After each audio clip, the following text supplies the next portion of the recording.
정말로 큰 정치적 이벤트들이 있었는데 민주당과 조국혁신당의 지방선거전 합당이 최종적으로 결렬이 됐는데 이용 선배님 어떻게 보셨습니까?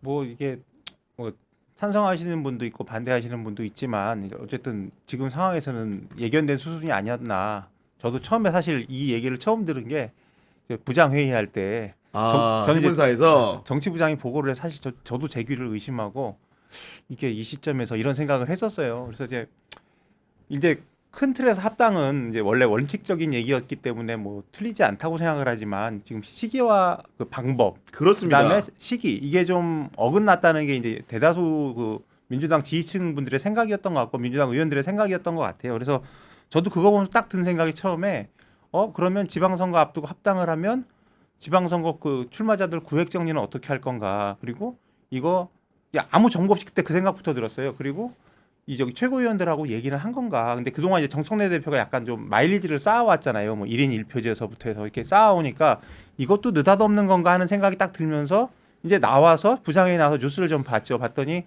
이거는 문제가 좀 커질 수 있겠다 이런 생각이 좀 들었었고요. 일단 아까 말씀드렸지만 합당을 하고 지방선거 출마를 하기 위해서 이제 지역을 나눠야 됩니다. 나눠야 되는데 일단 합당을 해야 되는 이유가 있어야 되는데 일단 야권연합이라는 걸 옛날에 우리 많이 생각하잖아요. 이명박 때. 그때는 이제 그때 당시에 그 야권이 좀 그 당시 여당인 한나라당에 비해서 많이 당세가 뒤졌어요. 그래서 이제 진보끼리 힘을 합쳐서 진보 대연합 이런 식으로 해서 이제 연합 선거를 그러니까 합당은 아니더라도 이제 뭐 연대를 해서 선거를 치르고 했었는데 지금 민주당이 굳이 합당을 할 필요가 있는가 일단 지금 국민의힘은 합당을 할 만큼 합당을 해서 같이 선거를 치를 만큼 강한 상대가 아니잖아요. 제가 보기에는 뭐 국민의힘 사람들도 인정을 하던데 아마 저기 그 영남 몇 군데 빼놓고는 영남 몇 군데, 강남 서울에선 강남 몇 군데, 그다음에 뭐 강원도 몇 군데, 뭐 이 정도 빼놓고는 국민의힘이 이길 곳이 별로 없다고 보는데 굳이 이 선거를 앞두고 이걸 연합을 해야 되는가, 합당을 해야 되는가, 일단 이런 생각이 들었고요. 그래서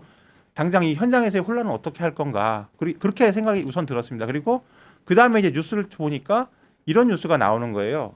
김어준 그 뉴스공장에서 하는 김어준 공장장이 하는 뉴스공장에서 여론조사 꽃에서 그 김민석 총리를 자꾸 서울시장 후보로 넣어서 이거를 좀 총리실에서 하지 말아달라고 얘기를 한 이 뉴스가 이제 바로 연달아 겹쳐지더라고요. 겹쳐지면서 보니까 근데 당시 김어준 공장장은 총리 정도 되는 공인이면은 마음대로 할 수 있는 게 아니다. 이런 얘기가 이제 나오잖아요. 그러니까 이런 것들이 겹쳐지니까 그 다음에 이제 정치적 약간 좀 해석으로 혹자가 보기엔 음모고 어떤 사람들이 보기에 이제 타당한 해석으로 이렇게 번져가는 겁니다. 그래서 그러면 정청래 대표가 연임을 위해서 김민석 총리가 이제 당 대표 온다는 얘기는 누누이 해왔으니까 선거에 출마한다고 그래서 이런 것이고 이래서 합당을 한다는 것인가? 왜냐하면 상대적으로 정청래 대표의 지지층은 조국혁신당 당원들이 많으니까 이제 이런 상상의 시나리오를 쓸 수밖에 없는 상황이 된 것이죠. 그래서 이게 과연 가능할까? 이런 상상의 시나리오를 제가 보기에는 정치권 언저리에 있는 모두가 아마 했을 거예요. 그렇습니다. 네. 그러면 이제 민주당 쪽 인사들은 당연히 반발할 수밖에 없고 대통령실하고 과연 이게 협의가 됐을까? 아무리 대통령이 평소에 그 합당에 찬성하는 사람이라고 할지언정 이 타이밍에서 이렇게 나오는 것에 대해서는 분명히 좀 불편하지 않았을까 하는 제 생각을 했습니다. 그래서 이거는 좀 되기가 쉽지 않고 만약 된다면 이 다음에 민주당이 더 큰 분란을 부를 수 있겠다 이렇게 생각을 했었어요. 그래서 이게 정리되는 거는 사실 당연한 수순이었고 당연한 예견된 수순이었다고 생각을 하고요. 민주당에 남은 건 상처밖에 없어서 조금 좀 안타까운 마음이 있습니다. 저도 사실은 당일에 정청래 대표가 그 깜짝 발표로 이제 합당 제안을 했을 때 사실은 이런 얘기들이 충분한 공론화 과정 없이 대표의 입을 통해서 나오는 것만으로도 이렇게 수순을 밟을 수 있을까 상당한 의문을 가졌는데 결국은 절차적인 정당성에 대해서 획득을 못하다 보니까 결국 결렬되는 수순을 밟게 된 것인데 우리 김준우 선배도 사실은 정치권을 여러 모습을 보셨지만은 이번 합당 과정 보면서도 굉장히 의아한 지점들이 많으셨다고 느끼셨을 것 같아요.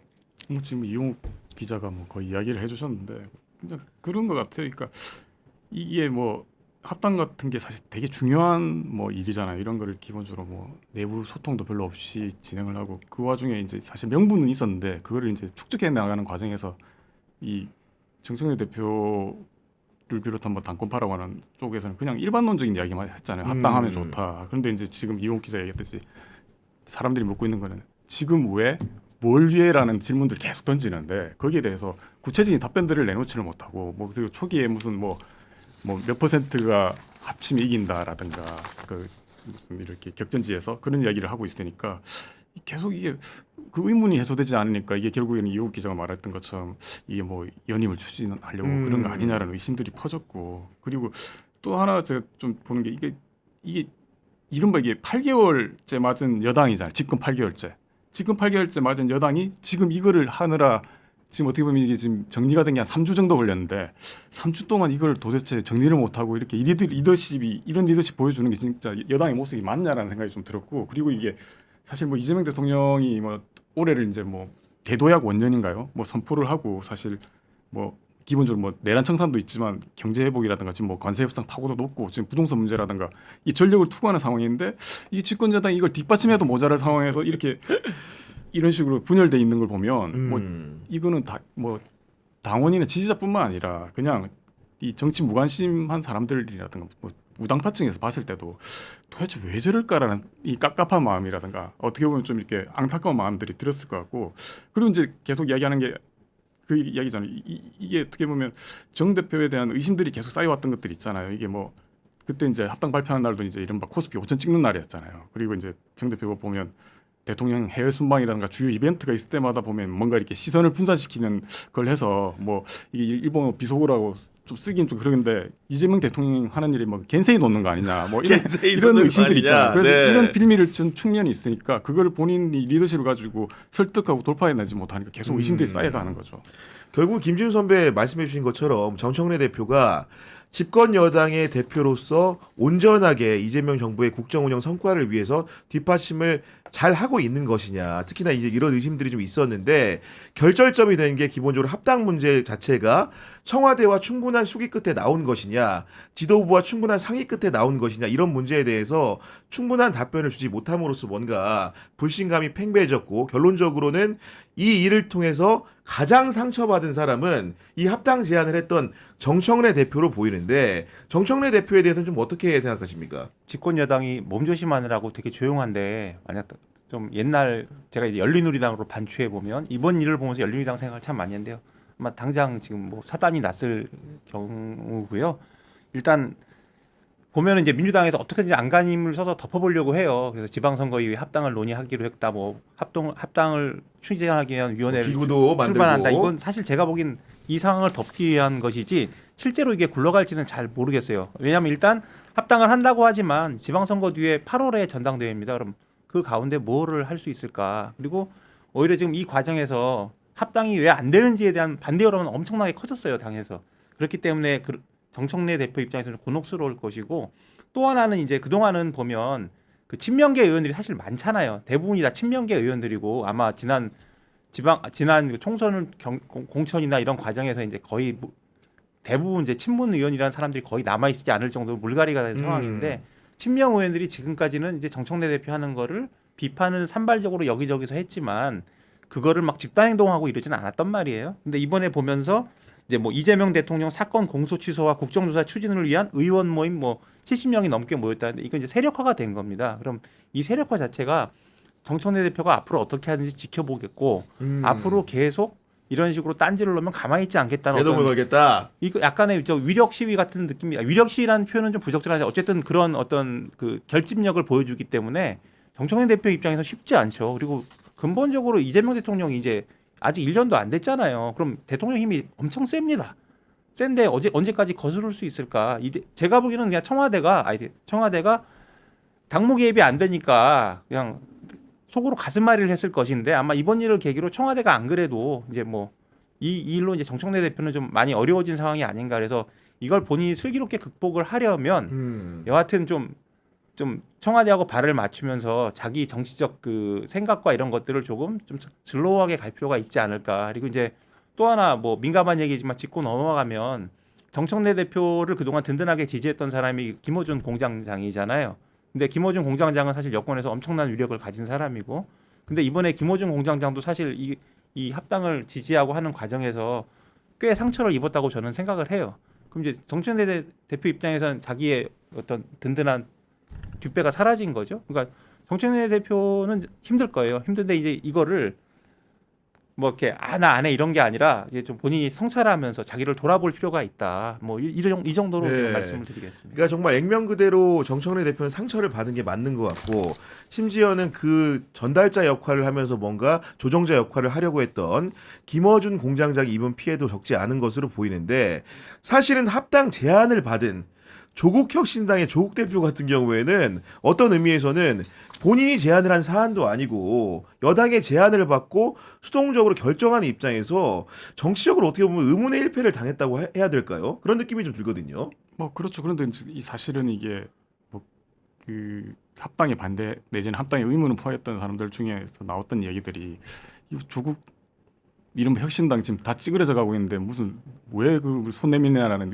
의문이 있어요. 사실 이게 조국 혁신당 대표 입장에서는 이게 합당이 그렇게 나쁘지 않은 선택지였잖아요. 사실은 이제 뭐 아시겠지만 2024년 총선에서 뭐 지민 비조인가요? 그렇습니다. 지역구 민주당 비례는 조국 혁신당 해가지고 비례 12석 따냈지만 그 이후로 조국 혁신당의 이제 존재감이 사실 눈에 띄게 줄어들었고 뭐 지난해 8월인가 강북절 특사로 조국 대표가 나오면서 뭔가 좀 주목도가 좀 높았는데 그 이른바 성비 사건 때문에 사실 뭐 급속도로 이제 이 당에 대한 관심들도 쪼그라들었고 그리고 지금 보면 당 지지율이 한 3%대 나오는 상황에서 이런 상황에서 지방선거를 한다. 게다가 이제 이른바 그 지역구 의원이 한 명도 없고 비례로만 구성돼 있는 상황에서 한 달을 했을 때는 이게 자칫하면 이게 뭐 그런 얘기도 있더라고요. 정의당 꼴 난다라는 이야기도 있을 정도로 좀 이제 위험한 상황인데 어떻게 보면 정청래 대표가 이 합당을 제안했고 이제 뭐 조 대표 입장에서는 이제 긍정적인 제스처를 취한 상황이잖아요. 그런데 이제 그리고 만약에 이게 합당이 성사됐을 경우에는 조 대표 입장에서는 뭐 길게 보면 이제 원내에 진입할 수가 있고 그걸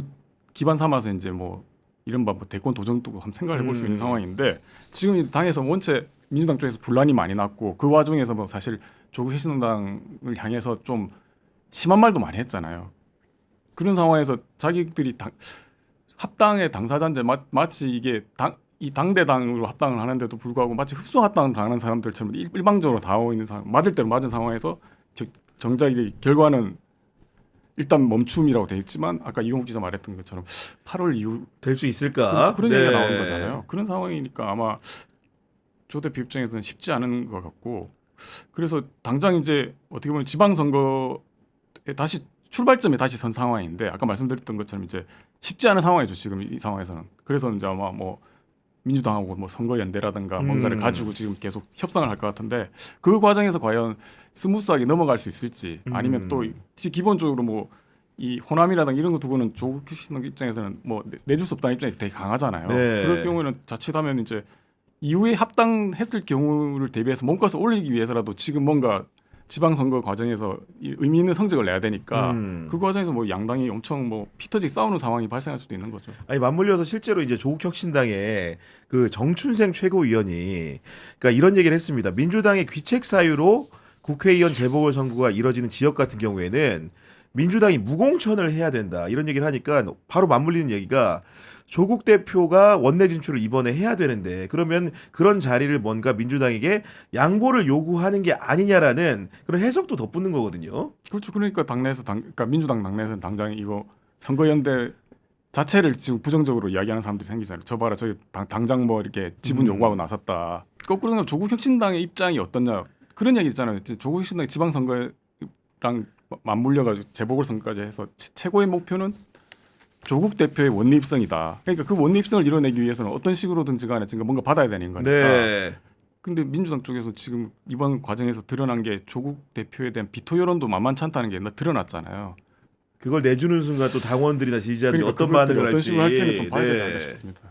그 지역을 또 그냥 아주 우리 정치적 실리적으로 따져보면 그 지역은 민주당에서 이길 확률이 높은 지역이잖아요. 그러니까 당연히 민주당에서는 한석을 내준다는 게 말이 안 된다 이렇게 생각할 수 있고 거기서 준비하는 사람도 이미 많을 것이고요. 그래서 아마 그렇게 비워놔야 된다는 그 말 하는 것 자체가 민주당 반발을 더 크게 부를 거예요. 그리고 또 하나 드는 생각은 조국 대표 정도 되면 어쨌든 대권 주자고 뭐 그 정치적 이미지와 상징성이 엄청 큰 사람이기 때문에 그 수도권의 민주당 입장에서 편하죠. 약간 여권 입장에서 범여권 입장에서 편한 그런데 골라 가봐야 그 당선이 되어도 별로 빚이 안 날 겁니다. 그래서 저는 그렇게 생각을 해요. 그래서 이제 우리 맨날 조국 대표도 직접 본인이 얘기를 했는데 부산 시장이나 아니면 그 만에 하나 전재수 의원이 출마했을 경우에 비는 부산 북구가 얘기가 나오는데 여기 나 알고 있다 이렇게 얘기를 했잖아요. 그래서 최소한 이 정도는 나와서 성과를 내야 당선이 되든 아주 좀 표를 입증하든 이렇게 해야 좀 본인이 정치적으로 자기 입지를 세울 수 있는 것이지. 예를 들어서 그냥 내놔라 우리 거기 갈게 하고 거기 조국 대표 나와서 당선이 되면 그거 가지고 사람들이 주목을 할 것 같지는 않아요. 그리고 뭐 일각에서는 뭐 보니까 뭐 조국 대표 보고 대구 경북 나가라고 그러는데 사실 저는 그건 좀 그거 죽으란 얘기고요. 너무나 가혹하다. 너무나 가혹한 얘기고요. 근데 부산 정도는 나가서 한번 그러니까 나가란 뜻이 아니고 본인이 어떤 주목도를 높이고 지난 총선 때처럼 어떤 그때 조국 대표 역할은 분명히 있었지 않습니까? 이제 3년은 너무 길다. 그리고 어쨌든 윤석열 심판열에는 불을 당긴 건 조국 대표가 맞고 그때는 분명한 역할을 했으니까 네. 그 정도의 정치적 주목도를 다시 끌어올려면은 지방선거든 어디서 아무데나 나오면 안 돼요. 의미 있는 곳에 나가서 자기가 네. 의미 있는 성과를 거둬야 이 지금 당한 의문의 일패가 좀 만회가 되지 않을까 뭐 이런 생각을 좀 해봅니다. 제가 갑자기 듣다 생각난 게 그 뭐 지금 아까 그 전충생 최고위원, 뭐 네. 그 이야기 한 게 뭐 반드시 뭐 그런 뜻은 아니라고 믿고 싶지만 이 지금 이제 혁신당 쪽에서 계속 이야기했던 게 뭐 이제 제로 국민의힘 이야기를 하잖아요. 국민의힘 세력 자체를 기본적으로 없애야 됐다. 근데 경기 평택이나 이런 데 가가지고 그 이미 저기 군산 가서 그죠. 뭐 이미 국민의힘 세력 자체가 별로 없는 데 가가지고 한다는 게 말이 되냐는 생각이 좀 듭니다. 아니 물론 이제 전례가 없는 건 아닌 게 민주당이 이제 2023년 4월인가요? 그때 이상직 전 의원이 결혼이 됐을 때 무공천을 해가지고 진보 정당끼리 이렇게 선거를 치른 사례가 없지는 않은데 두 분 말씀해 주신 것처럼 조국 대표가 사실은 한가한 지역구를 가기에는 상황이 이렇게 녹록지 않다는 생각이 드는 거고 더군다나 이제 국힘 제로를 선포를 했는데 국힘의 영향력이 미비한 지역에 가서 이제 선거를 하겠다는 태도 자체가 지금 사실 민주당 스스로가 봤을 때도 내주기 어려운 것이고 합당이 무산된 상황에서 지지자들이 납득하기에도 어려운 선지이기 때문에 뭔가 좀 다른 결심을 해야 되는 게 아닌가 이런 생각이 드는 건데